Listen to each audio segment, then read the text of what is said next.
Hey there, welcome back to the Path to Zion podcast, where we are rediscovering the ancient way. You can find us online 24/7 at pathtozion.com and, of course, here on YouTube as well. And we thank you for sharing these videos with anyone that you might think would be encouraged by what we're talking about here. Sometimes we feel a little bit odd and so unique. Doesn't land with a whole lot of people, but that's also encouraging because we believe biblically we are on a narrow remnant way path that is very, very few in number. And so we're okay with that. And so thank you for watching. It's very important to us that you do. It means a lot to us that you would take the time to watch. We are in the middle of a study, just getting started. One that lied, one that died. And the prototype for the Apostate church, we are primarily in 1 Kings chapter 12 and 13. And in part one, of course, a quick recap. We blew through the onset issues within King Jeroboam, how he had all these wonderful ideas to, you know what, let's just kind of worship God however we want. He institutes 2 golden calves, puts them in the temple, and he has his own feast day. He makes his own day. Hey, why bother going all the way to Jerusalem? Don't go there. Let's just do something here. We've got this. We'll come up with some fun events for you. Let's just do that here. And all these different things, he instates his own way, his own religion. And I brought that up in part one because I feel like it so clearly mimics the modern day Christianity that we have all inherited. Here in 2021, I've known my whole life, is just a new religion, Jesus, who did away with all that stuff that his father told him to do. It's kind of confusing on this side, but we talk about that enough. We're not going to rehash that yet again in a different way. And so that's primarily what we did. Then we introduced this man of God. Again, that's all he's referenced as in 1 Kings. This man of God is sent by Yahweh to bring Jeroboam a very hard word about death and bones and destruction and all these burning ashes and altars getting split in two, and that begins to happen in immediate ways. Right away, Yahweh begins to cause these things to happen. The altar splits, wham, bam, all these things are going on while he's still standing there with Jeroboam. Now, Jeroboam, yeah, he's got some issues. He's a pretty idolatrous king. He does not get things off on a good foot for Israel. And we left off with the introduction of the man of God. And then we talked about how we're going to discuss an insert who comes onto the scene here in 1 Kings chapter 13, verse 11. And he's just basically referenced as nebulous as the man of God is. This guy is just an old prophet. So this is just a mysterious text. It's very unique in its blandness as far as referencing who in the world is even here. What's going on? Who are these people? And so we had the man of God, and we have now the old prophet. So the old prophet comes on the scene in verse 11. We're going to read some stuff about him. An old prophet was living in Bethel, and his sons came and told him, or his son, depending on what version you read, and they told him all the deeds which the man of God had done that day in Bethel. Same day now. Make a note of that. The words which he had spoken to the king, okay, what the man of God said to the king is what the sons told the old prophet. The events of the day, they related to their father. And their father said to them, which way did he go? This is very interesting to me. This is such a unique story. We're not told so many things that I wish we were.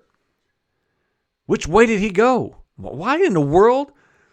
We're going to insert a lot of speculation because it's fun. It's exciting to do with scriptures like this. We have to fill in the blanks a little bit. We're not trying to rewrite biblical accounts, but I love asking questions.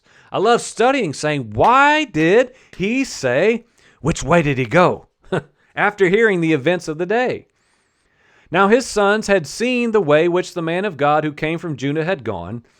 So he said, the old prophet, said to his sons, saddle up my donkey. So they did, and he rode away on it. This is just craziness. Verse 14, so he went after the man of God. He went after him, okay? And he found him sitting underneath an oak tree. And he said to him, are you the man of God who came from Judah? He said, yeah, I am, crazy old prophet man riding up chasing me on a donkey. I added that part, of course. He said to him, hey, come home with me and eat bread. Uh-oh, wait. Key phrase, same invitation from Jeroboam. Right? We're gonna hone in on these things in a moment. Exact same verbiage, same invitation. He said, verse 16, the same thing, a little less harsh, but he said virtually the same thing. I cannot return with you, nor go with you, nor will I eat bread or drink water with you in this place. For a command came to me by the word of Yahweh. You shall eat no bread, nor drink water there. Do not return by going the way which you came. So he's saying virtually the same thing. Again, a little less harsh, but the same response to the same inquiry, an invitation to come home and eat. But then verse 18, it gets very, very interesting. And he, the old prophet, said to the man of God, quote, I also am a prophet like you. And an angel spoke to me by the word of Yahweh, saying, bring him back with you to your house, that he may eat bread and drink water. But he lied to the man of God. So he went back with him and ate bread in his house and drank water. What? Wait a minute. Can I just wish in my heart that there were some verses in between these two? Some dialogue or some wrestling or some inner turmoil with the man of God. Like, what? We're told nothing. Something changed in him that, again, we'll talk about in speculation. Why was he so firm with Jeroboam? And then, still firm and hanging on to the command of Yahweh to tell the old prophet no as well. No, man. I can't do that. It's forbidden for me to do that. I've been commanded and I cannot go with you. But then the sweet words of the old prophet come. And this is why we're bringing this up today. This is going to make sense. If you've been watching our videos for the last 20 or 30 days, this is going to make sense about why in the world I'm sharing this study. These sweet words of the old prophet come to the man of God. Said, man, I'm a prophet just like you. An angel spoke to me, friend. An angel. But he lied to him. And the man of God is deceived and duped into believing this old prophet can be trusted. And he goes home and eats with him and drank water. Verse 20 of chapter 13. Now it came about as they were sitting down at the table that the word of the Lord came to the prophet who had brought him back. What? What in the world? Oh man, I'm confused. When I read this the first time, I was like, wait a minute. Put my Bible down, looked at my wife. What is going on here? I'm like, what? I don't understand. This guy totally sounds like a false prophet. He's lying, clearly word for word, and the man lied. And then the word of the Lord comes to the man that seems like a false prophet. I don't get it. There's commentaries all over the place online and in books about this text. I have my own opinion that we'll get to in mere moments. So the word of the Lord comes to this old prophet while they're sitting down at the table. And he cried to the man of God who came from Judah, saying, quote, thus says Yahweh, because you have disobeyed, rebelled against the command of Yahweh, and have not observed the commandment which Yahweh your Elohim commanded you, but instead you have returned and eaten bread and drunk water in this place. And he told you, don't eat bread or drink water. Because of this, your body shall not come to the grave of your fathers. His whole life's trajectory has changed because he sat down at the old prophet's table and disobeyed the commands of the Father. In verse 23, and it came about after he had eaten bread and after he had drunk that he saddled the donkey for the man of God, for the prophet whom he had brought back. Now, when he had gone, and here all of a sudden again, boom, the dude's riding along on a donkey on his way. In verse 24, now when he had gone, a lion met him on the way and killed him. And his body was thrown on the road with the donkey standing beside it, the lion also standing beside the body. And behold, men passed by and saw the body thrown on the road, and the lion standing beside the body. What in the world? So they came and told it in the city where the old prophet lived. Verse 26, this is tough. When the prophet who had brought him back from the way heard it, he said, quote, "It's the man of God, the one who disobeyed the command of Yahweh. Therefore, Yahweh has given him to the lion, which has torn him and killed him according to the word of Yahweh, which he spoke to the man of God." And because I'm an immerser, I put myself into the scriptures, and I'm trying to understand this scenario, and my brain and my heart and my emotions were like, ugh. Asking the Father, what is going on here? What is going on in this text? This makes no sense.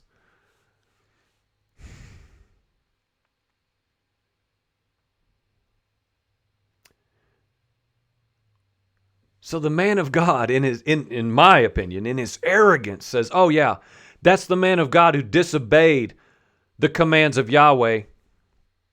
He disobeyed. He shouldn't have done that. But it baffled me because it's like I could hear and feel this old prophet man saying this in this deceptive spirit. Why? Why did the man of God go to this end? Because he enticed him to come to his house and disobey the word of Yahweh Elohim. It's craziness, right? So let's start up here, and then we're going to read the rest of this text because it's chock full of more stuff, man. We're going to jump around to all these different verses in different parts of the Bible that reference this point here hundreds of years later. But as we've been attempting to make clear throughout the studies and videos we've been doing over the last month or so, this thread, if you will, has followed all the way into this account, which is why I believe the Father brought it to our attention. We had better know and cling unwaveringly to Yahweh's commands. We can easily say in this hour, in this age, as if it's like different or unique. Now, we're on a downwards trend. We talk about that all the time, man. We're going down fast. But this, again, up here for now, right up here for now, the top layer of this, the simplified gleaning of what this is saying to us, deception can and will come from everywhere, anywhere, anyone. As we talked about in the last series about the assimilation of the church, we talked about evil light and evil dark, which is why when I read this and I started giving myself to meditate upon the circumstances,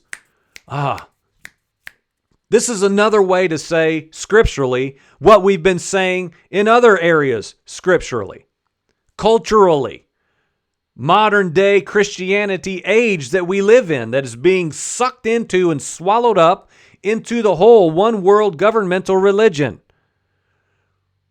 And so this is a clear warning again up here to say to us, you'd better cling to Yahweh's commands or else you're going to be deceived by those who look like they should be men you can trust. Old prophets, an established elder man, who said, he told me he's like me. He told me he's a prophet. He told me he's a man of God. He told me an angel visited him and told him what I'm supposed to do. And to be precise, how much of that nonsense is being spewed right now all over media? These false prophets saying, I had a visitation from an angel last night at 2, at 2:30, at 4:30, at 6:30. Every night, angelic visitations, out-of-body experiences. And very few, well, you got two sides. You got people say they're just lunatics and don't even listen to anything God speaks prophetically, so they throw it all out. Or the ones who just like these people who have gone before us that we'd better learn from. You set up two golden calves, you look at each other and say, whatever, why not? Just like back in the days of Moses. I don't think he's coming back down. What do you want to do? I don't know. I got nothing else to do. Let's go worship a golden calf. And there's the church today. There's nothing else going on. That guy says he's a prophet. He says an angel told him this. You want to believe it? Sure. Why? Tickles my ears. Sounds awesome. He's telling me things are going to get awesome for me and for the church. I'll buy it. So friends, let's just topically, before we move any further, establish the basic, simple principle within this account. Man, you better know who you're listening to. You'd better know. So, we're going to read more of this text, but let's go over some things here. We're doing good on time. Again, this is one that lied, one that died, and the prototype for the apostate church. Some interesting speculations that we can make in light of what we are told in this text, of what we are told, because there's so many details, as I've already referenced, that like, man, I wish there was a little bit of information stuck in there, but there's not. So a lot of these things we have to speculate on. Maybe this is what was happening. Maybe this was the intent of the prophet or the intent of the man of God. Maybe this is what was going on based on what we are told. If this old prophet was a real one, again, these are some of my presentations of speculation. Just wondering. If this old prophet was a real one, would he not have also been crying out as the man of God did against the idolatry of the land? Okay, so we're not told that he was doing one or the other, but we're not told. Sometimes what we're not told is the most obvious thing we're told, if that makes sense. Perhaps not. It makes sense to me.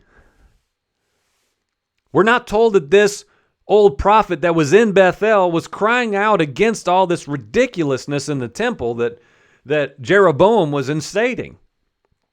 We're not told he was crying out against Jeroboam's ways, against the idolatry. Yet he makes no reference that he has been doing so at all. He's not saying he's like him in that sense, like with specifics. Following the pattern of the specific goings on of this time right here in chapter 13, primarily chapter 12, this prophet had likely forsaken his function and followed the idolatrous ways enacted by Jeroboam. I would submit, at least in possibility, he used to be a prophet, like a real one, that heard the word of the Lord and maybe spoke it with truth. Maybe, again, speculative. But if we see this pattern of down, down, down, down, down, away, further and further away from the commands of Yahweh Elohim, can we not say it's very possible that he was in the midst of that downward spiral and he himself abandoned his function? Lazy. Apostate himself. It's very possible. Again, because of the goings-on of the time period in that land specifically. What about the significance of the son or sons relaying this information to their father, the prophet? Why did they do that? Why did they run back and tell him that? How did they know? Why were they there? What was their function? What were they doing there? Did they work at the king's palace? Did they work in the temple? Why were they there? Why did they know about the events? Was it hearsay from just other people who were there? We're not told. I like to think about these things. Perhaps the son or sons maybe saw this man of God as a threat.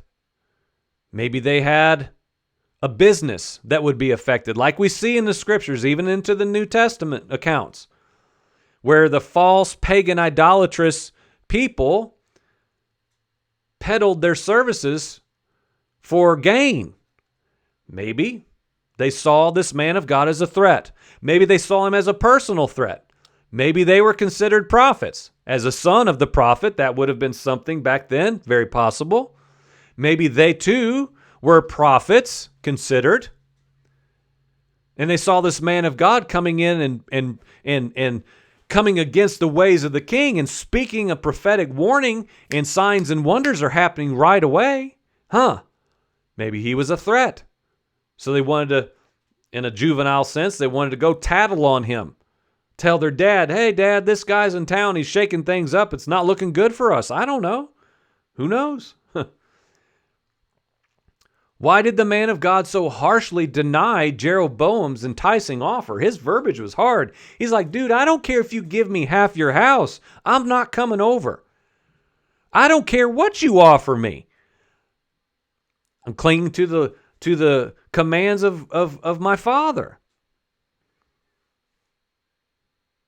I would say that's simple.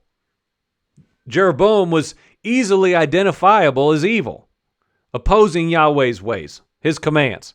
Easy. So he responded with a little bit of angst. Look, man, I'm not coming to your house.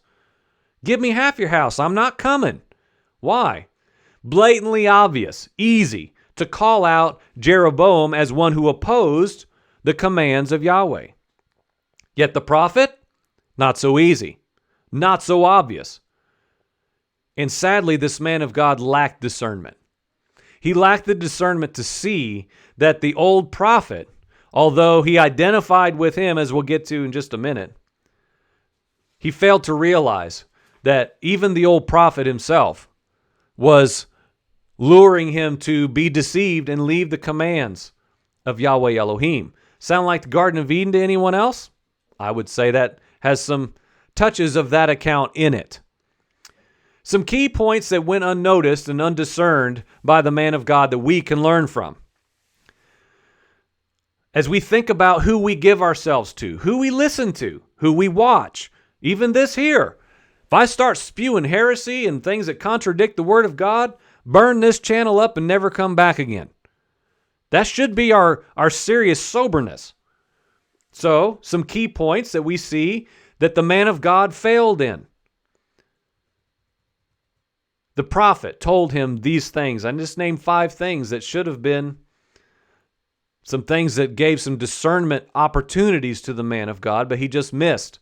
Because of these points, these attributes, if you will, of the prophet, overrode the discernment and soberness of the man of God. The prophet number 1 said he was just like him. So he identified himself as the same as the man of God. So he tried to say, look, brother, I'm just like you. Identified. Number 2, the prophet said that he had an incredible and angelic encounter. Oh boy, is this front and center today in this age of Christianity and prophetic movements? The old prophet said, man, the angel delivered this message to me to give to you. Even though it opposed. Man, Yahweh's messengers will never oppose his commands, friend. If you're told to do something that doesn't line up with the commands of Yahweh Elohim, you say, buzz off, man, right now. Get out of here. It's not true. Yahweh will never contradict himself. And if it seems like he is, it's us that has the problem. We better work it out with discernment and fear and trembling and then make a move on that. Don't be confused. Don't be deceived and led astray. Number 3, the prophet was a self-appointed prophet. He was claiming to speak the word of the Lord by his own admission. He identified himself. We're not told that the man of God was told by Yahweh or an angel himself revealing it to the man of God that this is in fact a prophet of the Most High. He assumed the old prophet was trustworthy. He was a self-appointed prophet who hears from angels. Must be trustworthy, but was not true. Number 4, the prophet was deceitful and cunning. Now he was seemingly benevolent and kind to invite the man of God into his own house for rest, for food, but he was deceitful, as we're clearly told, and he lied. And the man of God, again, sadly did not discern this issue. Number 5, the old prophet was likely older, and although errantly, presumed to be a wise elder that could be trusted. We've touched on this already just in the last couple minutes. It was presumed by mere appearance and literal identity, this old prophet, in the self-assessment of the man of God, by the man of God, was saying, you know what? I just believe this guy is true. He's older than me. He's experienced. He says he's a man of God. He says he's a prophet. He talks to angels. All these things add up to what? He's trustworthy. But it was not true. He was deceived. We see judgment fall on the man of God, not on the prophet who lied. Now, when I read that account about the lion, we're going to talk about the significances, the intricacies of even that, about some things. We'll talk about that in a few minutes. Of even about the lion and how he died and what's going on. Ask some more questions.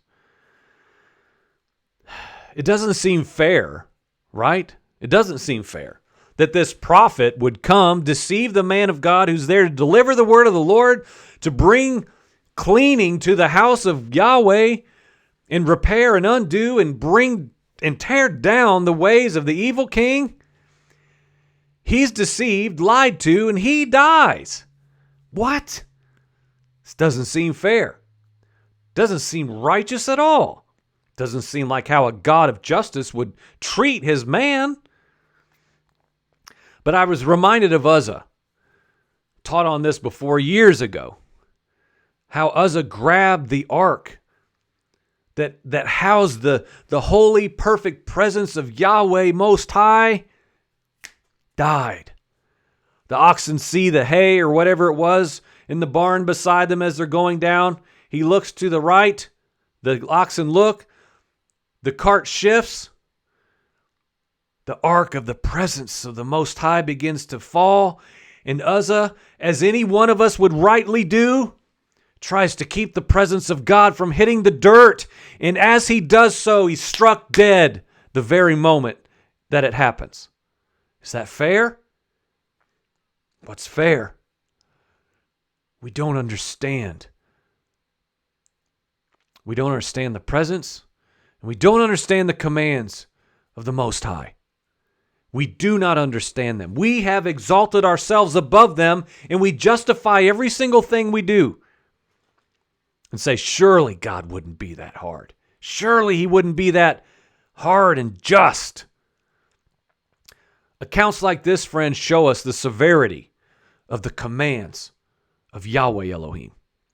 If we don't get that from this account, there's no hope for us. And I mean that. There's no hope for us to rightly hold the weight of the commands of the eternal God.